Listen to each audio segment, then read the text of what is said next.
lang naman yung Christmas niya kahapon, December 24. Nandoon si Kitty, yung kapatid namin, at siya ang nagbisita. Kanina din,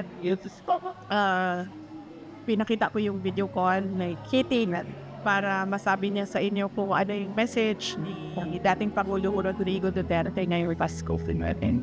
Nag-video call kayo lately, kahapon, sa tayo. Wala kaming video call. So, maka-telephone contact. Ano na pag-usapan ninyo? Ay, ganon? Kahapon na yun.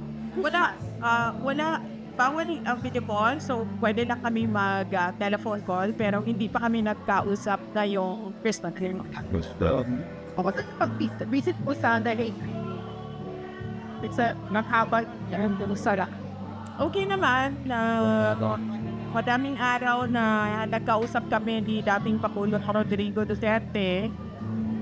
At masaya ako dahil nabigyan kami ng ganyan na pagkakataon. Malungkot lang dahil siya ay nasa detention, pero masaya ako dahil nabigyan kami ng ganyan na pagkakataon. Pag-ama na mag one-on-one at 1 hour and a half every day para pagkausap.